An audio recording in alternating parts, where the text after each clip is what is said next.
Kiniing maong pamahayag gituyo pagmugna aron sa pagpaambit ug pagpadayag sa mensahe sa paglaom, gugma ug kamatuoran mahitungod sa Dios nga pinasikad sa balaang kasulatan, ang Biblia.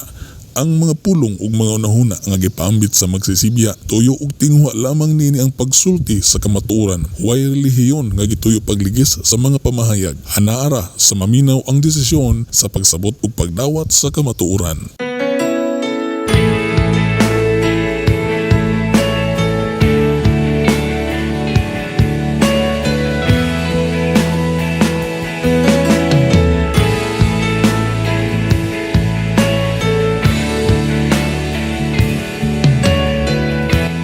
Higala, kumusta? Maayong adlaw, ang kalinaw ug gugma sa Dios maanaa kanimo. Maayong pagpaminaw diha kanimo karon. Naglingkod ka ba? Nagtindog o naakay gitrabaho? Nahala, giimbitarte ka igsoon og gigala nga makapatalinghog sa bisan sa mubo lang nga panahon nining mga orasa. Ablihi lang ang imong kasing-kasing o gunahuna sa mga mensahe. Kini ang inyong higala, Pastor John Tudlas. Ang mensahe nga akong ipaambit o ipaabot kanimo karon mao ang tinuod nga paghinulsol o pagtuo part 3 gikan sa kangit-ngit ngadto sa kahayag. Ang tinuod nga paghinulsol, mga kaigalaan, mga pinangga, magresulta sa pagbiya sa kasalanan ug sa sayop nga mga pagtulon-an o pagbuhat sa matarong o subay sa kamatuoran. Usa niini mao ang una kining pagbiya sa daghang mga tigpatiliwala or mediator ngadto sa usa lamang nga mao si Kristo. Matud pa sa 1 Juan 2:1 mga kaigalaan, apan kun may makasala, kita may manlalaban nga si Jesucristo, ang matarong nga maoy mga tubang sa Amahan. Si Kristo, mga kaigsuonan, ang atong manlalaban at tubangan sa langit ng Amahan. Siya ang tigpatiliwala or nagapataliwala sa balaang Dios ug nato mga taong mga makasasala aron adunay pakigdait ug dili paghukom. Ang unang Timoteo 2:5 nagatudlo pud kanato nga siya, si Jesucristo lamang ug wala nay lain pa nga tigpataliwala or mediator sa Dios ug sa tawo. Nagaingon dinhi kay may usa lamang ka Dios ug usa lamang ang naghiusa sa Dios ug sa mga tao, ang tao nga si Jesus. Usa lamang ang nagpataliwala sa pag-usa sa Dios ug sa tao. Sa ato pa, wala nay lain nga modala sa atong kaso o problema ngadto sa Dios gawas kang Hesukristo. Si Kristo, mga kaigsunan, diha sa Juan 14:6 nag-ingon siya, "Ako ang dalan, ang kamatuoran ug ang kinabuhi. Walay makaadto sa Amahan kun dili moagi kanako." Kun doon na kay laing sangpiton, dili ka na makadala kanimo ngadto sa langit kun tungod kay walay makaadto sa Amahan gawas lang pinaagi ni Hesukristo. Busa ang atong buhaton higala, atong sangpiton ang atong Ginoong Hesukristo. Kung mga tagtabang ato kaniya mo sangpit mga tabang.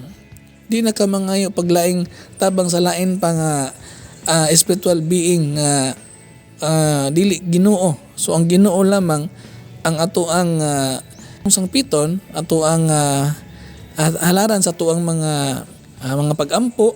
So mao na siya ang dapat atong buhaton. So ikaduha, mga pinangga, mao kining pagbiya sa daghang mga gialagaran. Kanang daghang mga gialagaran ngadto sa Dios lamang. So dapat ang Dios lamang ang atong alagaran nga espirituhanong pagkamao. Diha sa Mateo 4:G si Kristo miingon, "Simbaha ang Ginoo nga imong Dios ug siya lamang ang alagari." Wala na laing alagaran nga espirituhanong pagkamao or spiritual being gawas sa Dios lamang. Busa, una, dili yukbuan ang mga manulunda. Unsa man ang mga malunda, mga anghel, dili yukbuan ang mga anghel. Diya sa Gipadayag 22 bersikulo 8 ug sa 9 nag-ingon, "Ako si Juan, nakadungog ug nakita gayod niini mga butanga, human niini mihapa ako sa tiilan sa anghel nga nagpakita kanako niining mga butanga aron pagsimba kaniya. Apan miingon siya kanako, ayaw kana buhata. Sulugoon lamang ako sa Dios sama kaninyo ug sa imong mga igsuon nga mga propeta ug sa tanan nagamping sa mga pulong nining libruha.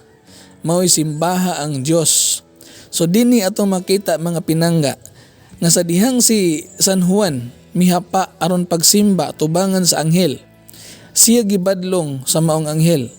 Ang hinungdan sa iyang pagdumili mao nga siya usa lamang ka sulugoon sa Dios sama kang San Juan.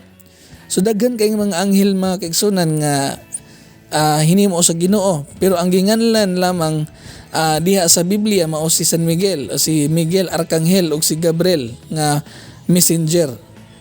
Dili maayo mga kaigsunan ug mga higala nga muyugbo kanila kung mutuman kita sa balang kasulatan kay sila mismo, kini ang anghel mismo nag-ingon nga ayaw ka nagbuhata.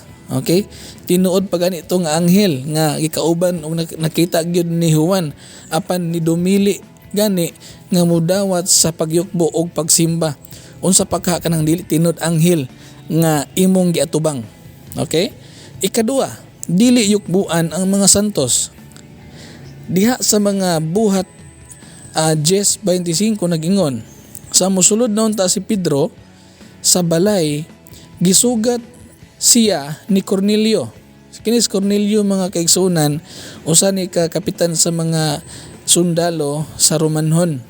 Unya mihapa si Cornelio sa iyang tiilan sa tiilan ni Pedro ug misimba kaniya. Tanawa, si Cornelio muhapa or nihapa sa tiilan ni Pedro aron musimba kang Pedro.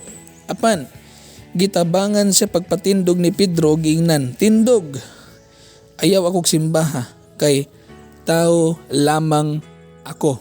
So dinhi atong masabtan nga si San Pedro mga kaigsunan giyukbuan ni Cornelio. Apan gipatindog ni Pedro si Cornelio tungod kay siya lamang usa ka tawo. Kung buot na tong sundon ang sulti ni San Pedro mga pinangga, kinahanglan dili kita muyukbo at tubangan sa mga balaang tao sa Dios. Kung mahimo ang pagyukbo kanila basta pagtahod lamang og dili pagsimba aw gipasabot unta kini ni Pedro, pero wala man bisan gani ang pagyukbo dili gani pwede. So mo na mga kaigsunan, kining gikatubang ni Cornelio nga kapitan sa mga sundalo mao si Pedro nga tinuod gyud nga tao nga iyang mahikap, iyang makaistorya. Tinuod gyud nga Pedro nga iyang gikatubang. Buhi pas Pedro atong panahon na. Unsa nakahakong kanang imong gitubang karon dili tinuod nga Pedro. Ha? Mas labi nang dili mao, mas labi nang dili angayan. Si Pedro kito tinuod gyud tong tao nga gikatubang ni Cornelio. Apan si Pedro ni balibad og ni badlong ni Cornelio nga ayaw nagbuhata, no? Gipatindog niya si Cornelio ginan ayaw nagbuhata, tao lamang ako, mao'y simbaha ang Ginoo, no? So nasabtan ba nato na? Okay, ikatulo, dili yukbuan ang mga Diyos or mga dibulto.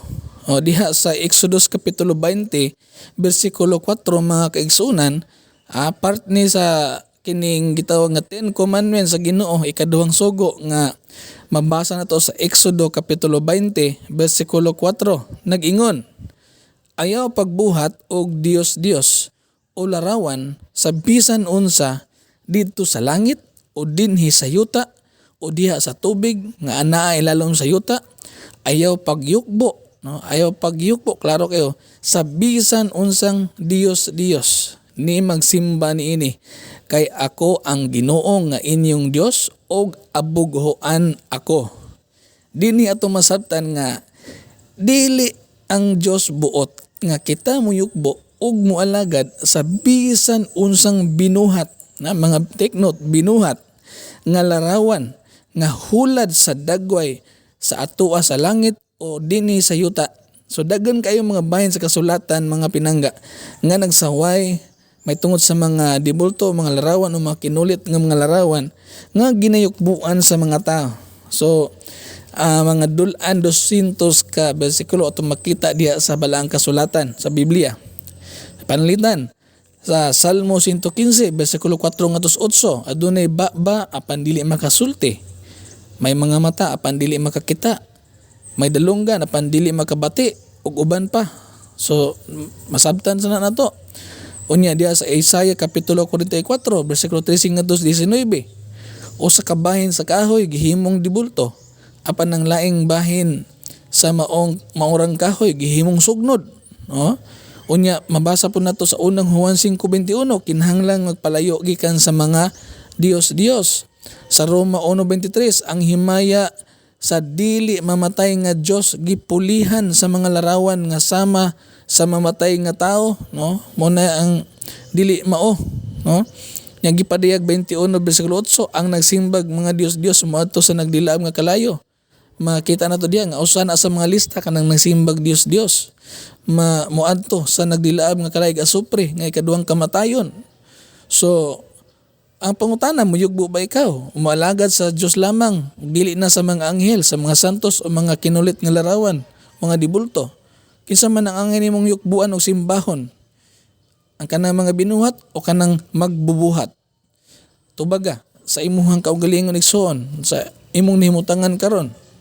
Ikatulong akong isgutan may tungod kini sa mga gikabilin-biling mga tulumanon o tradisyon nga mga doktrina sa tao ngadto sa pagtulunan na sa balaang kasulatan. So biya na to kana mga gikabilin-bilin nga mga tulumanon o mga tradisyon nga wala gitudlo sa Biblia kundi ato nang ibalhin ang tungunahuna ngadto sa pagtulunan sa balaang kasulatan. Diya sa Mateo 15:9 mabasa kini, kawang lamang ang ilang pagsimba kanako kay ang ilang gitudlo ingon nga mga balaod sa Dios ang mga sugo nga hinimo lamang sa tao. So gipasabot ni Kristo nga dinhi dunay mga tao nga nagatuman sa mga tulumanon nga minungna lamang sa tao ug dili iya sa Dios. Ang iya sa Dios nga mga tulumanon gipasulat niya diha sa balaang kasulatan sa Biblia. Diha sa ikaduhang Timoteo 3:16 nag-ingon, ang tibuok kasulatan gisulat uban sa lamdag gikan sa Dios ug mapuslanon kini. Mapuslanon kini, klaro kay mapuslanon kini alang sa pagtudlo sa kamatuoran. Una, pagtudlo sa kamatuoran, ikaduha, sa pagbadlong, ikatulo, sa pagsaway, ikaapat, ug sa pagtudlo unsaon pagkinabuhing matarong. Ngano man aron, mo ni siya purpose, aron ang nag-alagad sa Dios masangkap pag-ayo ug maandam sa tanang maayong buhat. So atong makita mga pinangga dinhi nga ang mga tanang maayong buhat nga ginatudlo sa balaang kasulatan magbasag makita. Diha sa bersikulo 15 nag-ingon nga ang balaang kasulatan makahatag kanimo kaalam nga maghatod ngadto sa kaluwasan pinaagi sa pagtuo kang Hesukristo. So ang balaang kasulatan mga pinangga og dili kining mga sinulat nga gikabilin-biling lagda sa mga tao mao ang makadala nato ngadto sa kaluwasan kundi kini yung pulong sa Ginoo mao ay makadala nato sa kaluwasan. So busa in conclusion mga kaigsunan, biyaan ba nimo kinimbutang sa ngit-ngit or alagaran na nimo ang Dios diha sa kahayag? So angay nimong yugbuan og simbahon ang Dios lamang og dili na ang mga manulunda or mga anghel, dili na ang mga santos, dili pud ang mga dibulto kun Dios o mga kinulit nga larawan. Ayaw pagbaton sa laing tigpatiliwala or manlalaban kundi si Kristo lamang ang imong mediator, no? Ang imong tigpatiliwala. So biyaan na nimo kini mga butanga nga gikabilin-bilin mga tulumanon mga doktrina nga wala gitudlo sa balaang kasulatan og ato nang sundon ang unsay nakasulat sa balaang kasulatan. So imong buhaton, mubasa ka sa pulong sa Dios, mubasa ka sa Biblia, magpadayon ka sa pagsunod sa pagtulunan sa Dios dili na pagtulunan sa tao. Okay? So, mao kato ang ikatulong leksyon may tungod sa tindud anay nga paghinulsol ug pagtuo part 3. Daghang salamat.